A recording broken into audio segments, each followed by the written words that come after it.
Next, Assemblymember John Harabedian. Thank you, Mayor Gordo. For anyone who is a believer of any faith, please, we need your prayers. We need your thoughts of healing and anything that you can do to help our community. Many of our neighbors, our loved ones, and members throughout our community lost their lives today. And we are with you. We see you, we feel you, and we are going to help you get through this. As part of the state of California, along with our governor, our federal and local officials, our main mission now is to keep people safe, minimize any further devastation, and for those of you who lost your homes, who lost your property, who lost your loved ones, we are going to help you rebuild. We're going to do everything we can to fight for you every day, now, this week, over the next couple months and years, to make sure you get your life back. And that is my promise. That is the promise of everyone behind us. But please, stay diligent. Heed the warnings of our public safety officers. And please, stay out of harm's way. Thank you to our men and women on the front lines, our first responders. We are not out of this. It is all hands on deck. And it's going to be a long couple nights still. So thank you to everyone who's helping these efforts, and please pray for us. Next, Superintendent of the Pasadena Unified School District, Dr. Blanco. Good evening, and I want to echo the sentiments that our heart goes out to all of our families, our staff, our employees who have suffered losses during this devastating event. Behind me, you see the power of us, the city, the mayor, the city manager, our leader from the PCC, all came around the school district to help us provide for our families and our students. I saw many of my families here today who have lost their homes along with their staff. Thank you for being here with them, and thank you for supporting them. Our schools are going to remain closed for the rest of the week. We are continuing to assess the damages at our school. Our maintenance and operation team, along with our police department, the sheriffs, and our fire department have been assessing our buildings. Our preliminary assessment results show that the fire has substantially damaged 5 campuses. While most of them are in good condition, we have confirmed these 5 campuses in Altadena. Elliott's Arts Magnet School is damaged. Franklin Elementary, which was closed in 2020, has damage of about 80%. 3 campuses that house other schools have sustained damages: Edison, Loma Alta, and Noyes. Please note this information is preliminary. The fire is not contained, and some of our schools still remain in the path of the fire.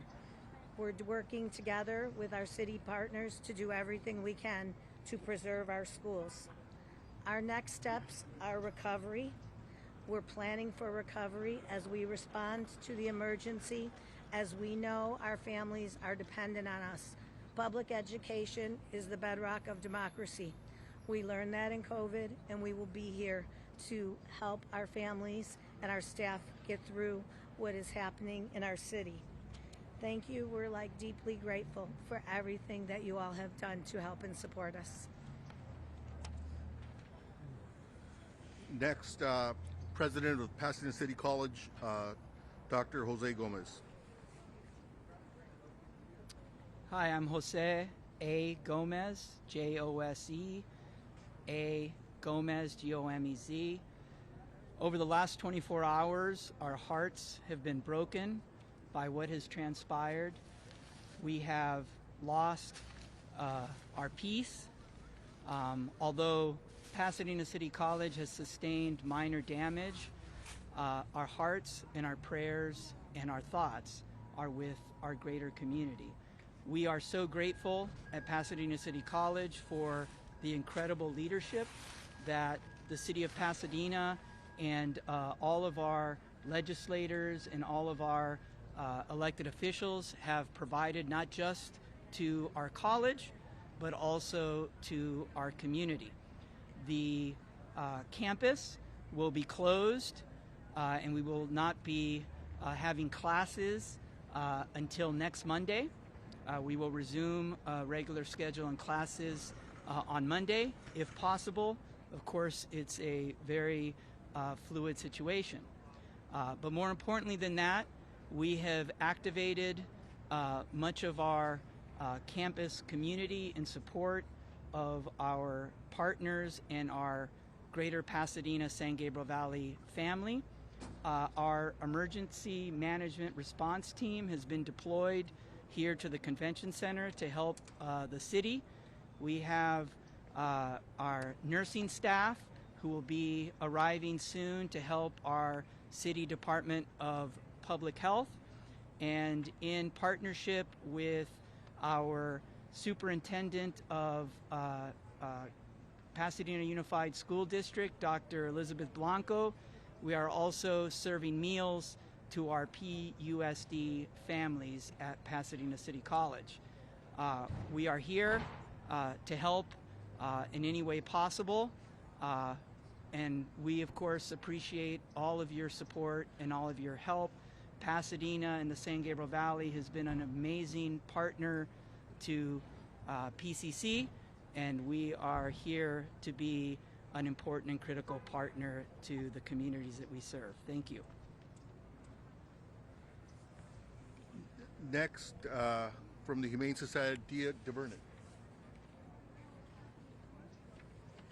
I'm Dia DeVernit, President and CEO of Pasadena Humane. We're a nonprofit animal welfare organization and shelter serving Pasadena and 10 surrounding areas, including Altadena, which has been very hard hit by this fire. And our hearts really go out to all the people who have lost their homes and their pets in this disaster. We recently just heard from one of our board members who lost her home with her 2 cats in it. I'm sure we're going to be hearing more stories like this in the coming hours and days, but our primary focus has been over the past 24 hours to assist people who have been safely evacuating with their pets and need a place for their pets to go. So we've taken in over 250 pets in the past 24 hours, and we have been working today to coordinate with shelters throughout the state to help take the animals that are already in our shelter to make room for more animals who are coming in. I want to really thank everyone who has offered assistance, including the shelters around the state and people who we see in our community who are rescuing neighbors' pets and bringing them to us. It really has been heartwarming to see even our staff members who have been evacuated and are losing their homes coming to the shelter to shelter with their pets and take care of other people's pets. It's going to take a real community effort to recover from this. We've had lots of inquiries from people wanting to help. We're taking names of those who would be interested in fostering animals as we get more animals in. Right now, our primary need is monetary donations so that we can provide emergency services to pets that have been impacted by the fires. We are also providing food and other pet supplies if anyone is in need. And we really encourage you, if you are evacuating, please make sure your pet has identification. Take pet supplies with you. And if possible, please try to stay with family or friends who can accommodate you and your pet, as the shelters are really becoming quite stressed in this situation. I want to give a few concrete resources because they have been rapidly evolving. For those in the foothill areas who have horses in need of shelter, right now the Fairplex in Pomona is taking them, the Industry Hills Equestrian Center, and soon LA County will be opening the Antelope Valley Fairgrounds. We've heard that the LA Equestrian Center, where horses have been kept, is currently being evacuated. We have recently started to see the first injured animals coming in. We've had a cat and some wildlife coming in If you do find injured wildlife, we'd like you to call our wildlife helpline at 626-344-1129. We're very thankful to our skilled veterinarians who are providing care to these animals, and we'll continue to provide care around the clock to animals in need in our community. Thank you.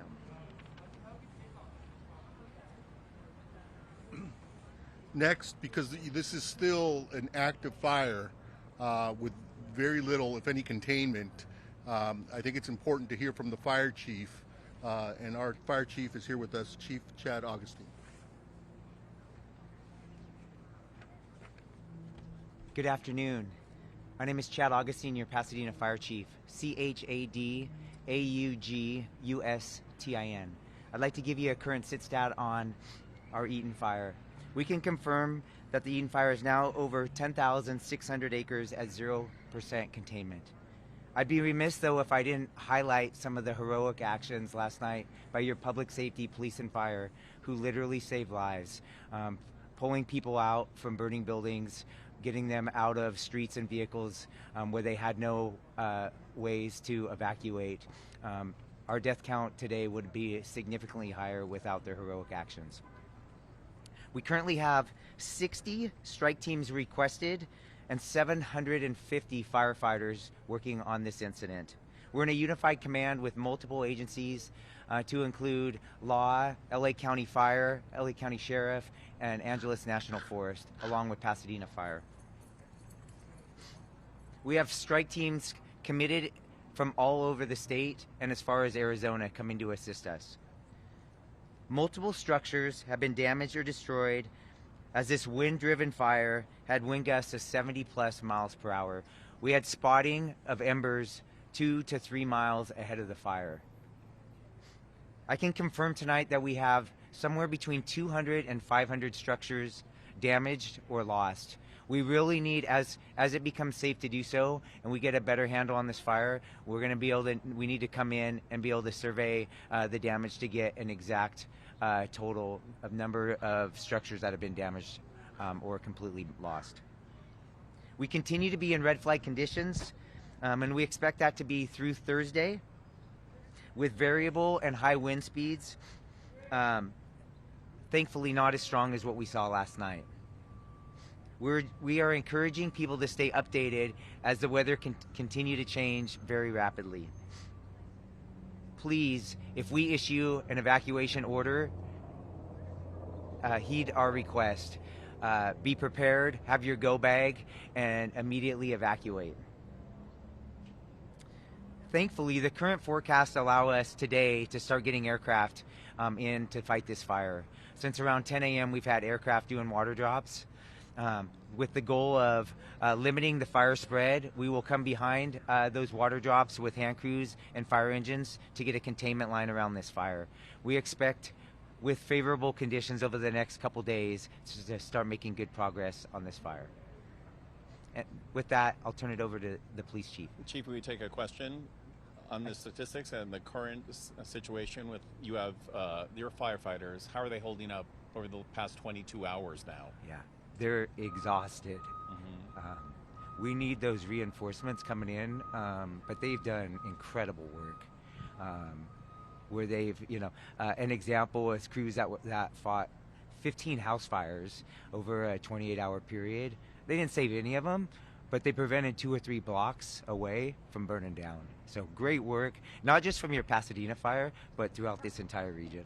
And you requested 60 strike teams. What's the status of that? How long before they get here?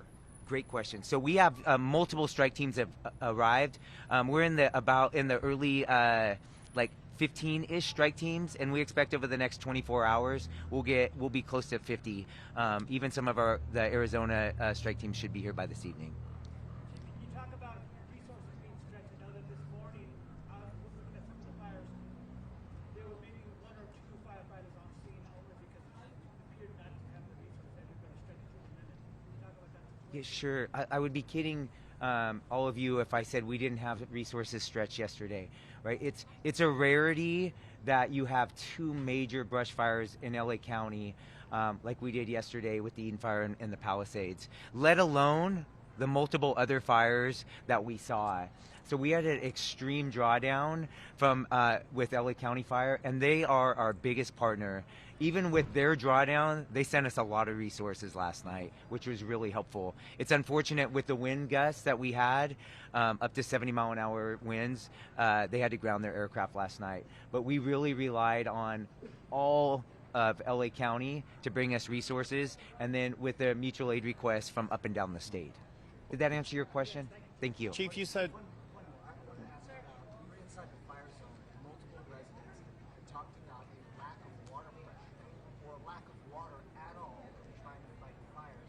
There's a similar situation in the Palisades, and they said it was due to the amount of water usage at one time. Is this what you were seeing? What was the situation there? We saw it firsthand as well. Why was this the case? And is this going to be a problem for? Yeah, when you have multiple fires, multiple city blocks on fire, with, I'll throw a number out, 100 fire engines flowing water, we are gonna stretch our water system. On top of that, we had a loss of power temporarily, which impacted our water system. But I'll be clear, we could have had much more water with those wind gusts. We were not stopping that fire last night. Those erratic wind gusts were throwing embers for multiple miles ahead of the fire. And that's really what caused the rapid spread of this fire.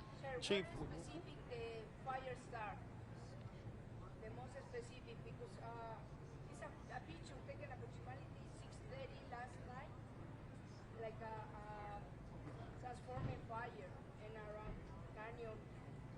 That's correct. The time that is correct. And around 6:30 was when the fire came in the Altadena area. It was actually in LA County, but right on the border. We had both Pasadena and LA County resources arriving almost simultaneously. And then, of course, the fire quickly moved into the Pasadena city limits. so 10,600 acres on fire, 0% containment, hundreds of homes destroyed. What can you say to the community tonight to give them hope that you'll have a handle on this anytime in the near future? What gives me hope is when I look at the trees and bushes around here. Last night was incredible, right? It was like something that most of you have probably never seen.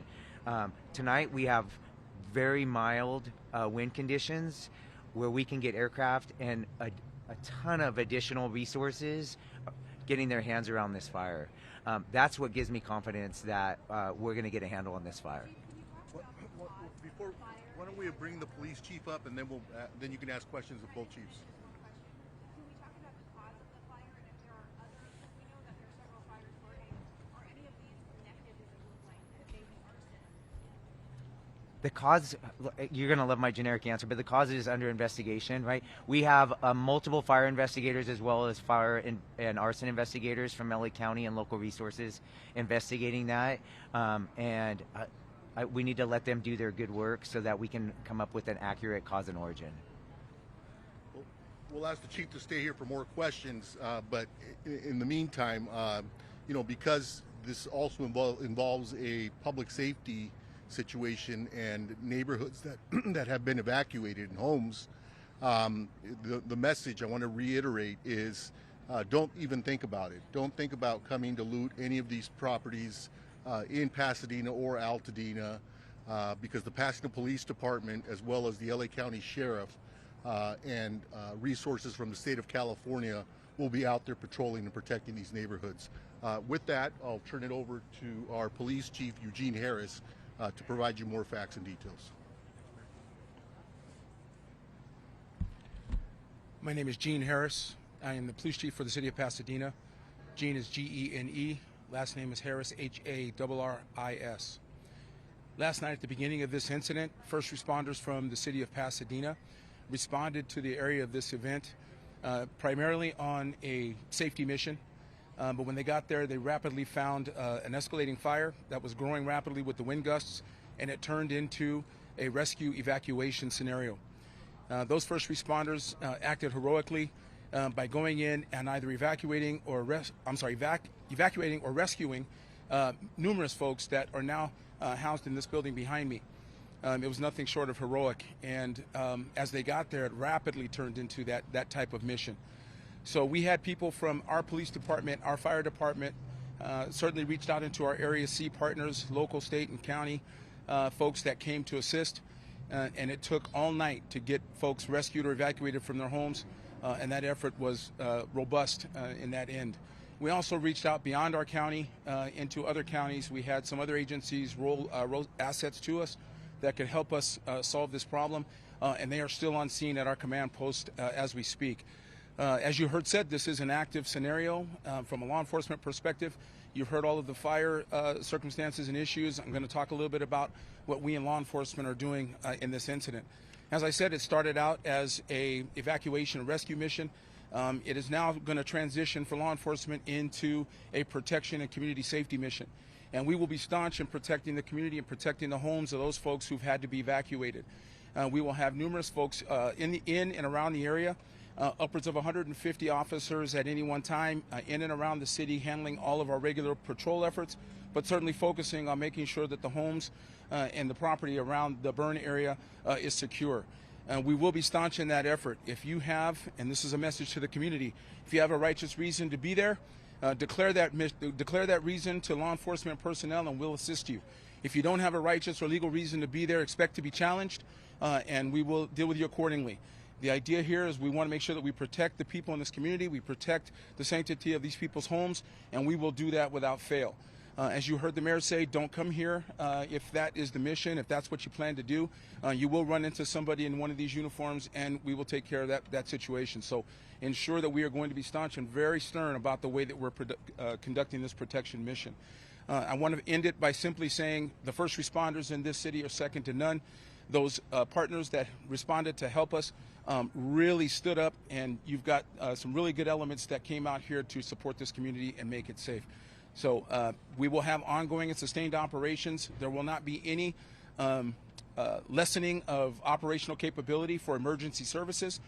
We might find that some of the regular services will be out. We've put some information out on that for social media and on the media to make sure that people understand that we may not have the counters open and some of those things for regular services. But all emergency services will be dealt with without any lessening of services or impact. So with that, I'll turn it back over to the mayor. Now we can open it up to questions from any of our speakers that you may have. I can do Spanish now, or we can do one-on-one. Mayor, we asked the chief about the looting situation. Was instances of looting, did that happen here at the Union Canyon Fire? I mean, what was the situation here that makes you speak so forcefully about any activities that might happen at the fire? Well, the forceful nature of my delivery is really designed to impact what our caring is for this community. It's a community caring mission. We haven't had any incidents of looting, and we don't want any. And so the message is, don't come here if that's what you plan to do. You're going to run into one of us, and we're going to be staunch in that effort. So we haven't had anything yet, but we're trying to expect the unexpected and get in front of these types of things.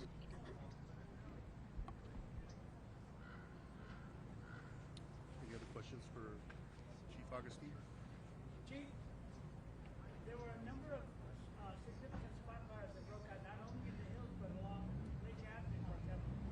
Several buildings caught fire at once. Do you anticipate any of that tomorrow? I do not. Right? We're still in a very active incident, right? And we have a dynamic fire that has 0% containment. But what caused a lot of last night's issues was the dynamic winds, wind gusts of 70 miles an hour, and very erratic winds. At 2 in the morning, they changed direction heading westward, and we ended up having evacuations all the way to Glendale. So do I expect a risk of fire spread tomorrow? Yes. Do I expect erratic fire weather like we saw last night? No. Chief, can you elaborate on how far those embers were going and how much that contributed to the spread of the fire? Yeah. We can confidently say those embers were spreading ember casts 2+ miles, right? And we were in red flag conditions, right? And just acknowledging that we're in red flag conditions in January, right, should make us all pause. And so the humidity was so low last night that a single spark could cause a fire. And then you add in the wind gusts. And when I was driving to the fire last night, there was dozens of fires starting just from the embers that were being thrown blocks, and miles ahead of the fire.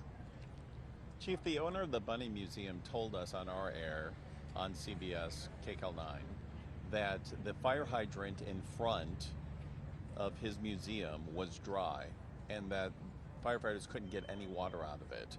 Are you sure that all the hydrants are working? Was that a water pressure problem? What are your thoughts on that? Yeah, I can't comment on that specific instance because I don't know the facts of that, but I can tell you that it's very common in a brush fire in a city when you have that big of a fire with that many resources that we're going to tax our water supply and our water system. Then if you have a loss of power, which may impact the pressure, it's going to make it even worse. So yes, all of that. We're going to struggle on water supply on a very, very large brush fire like we saw last night with multiple structures on fire. Do you feel that you got enough help, enough mutual aid quick enough? Did it arrive fast enough? Yeah. Could it have helped sooner? What was great, if there was a positive thing from yesterday, is we were preparing for a wind event for multiple days in advance of what happened last night.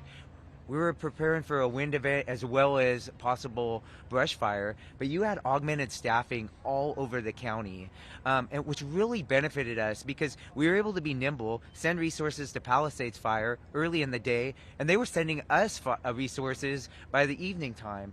That's the benefit of the mutual aid system in California, specifically LA County. Yes. As you're speaking right now on our air, we're showing live pictures of houses burned to the ground. Yes. These are images that you and everyone standing behind you has seen all day long. What do you say to homeowners that are watching this happen in real time? We grieve for them, right? We are incredibly sorry that they have a loss of, for many of them, everything they own, right? And it's tough as your fire chief. That's my responsibility. I also know that last night was unprecedented conditions where we did a lot of good work, but we were not able to save every residence or building that was out there. Mayor Gordo, on that same note, how surreal is it? Because you've been inside this convention center many times before for many other different group events, but to see it being utilized in this way, more than 1,000 people are now using this.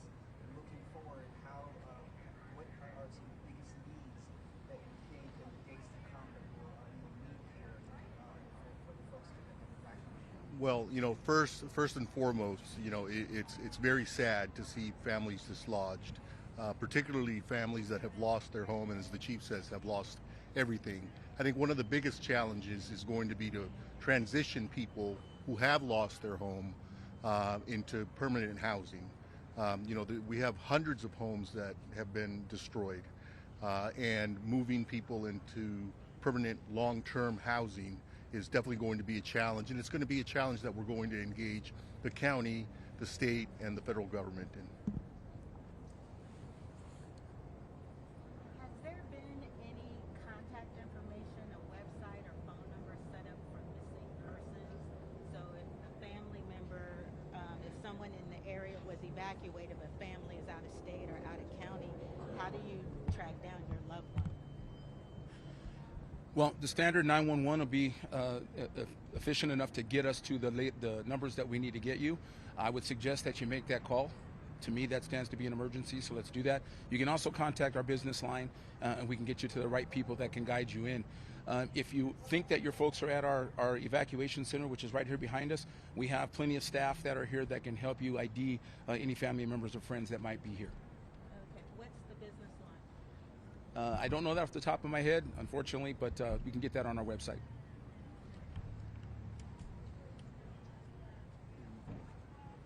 Okay, this again, to all affected residents, know that your city, your county, and other resources are there to help. If you need assistance, please reach out to us. Pasadena and its residents and Altadena, it's a resilient community, and I'm sure that we'll bounce back. In the interim, this is an evolving situation, and so we're asking people to listen in carefully to what the police chief, the fire chief are saying. If you're asked to evacuate, evacuate. If you're thinking about coming to Pasadena or Altadena, for that matter, to cause problems, think twice, because the Pasadena Police Department and the LA County Sheriffs will be there to greet you, and you will be arrested if you're engaging in conduct that you should not be engaging in. With that, that will complete our, unless there are other questions. Thank you.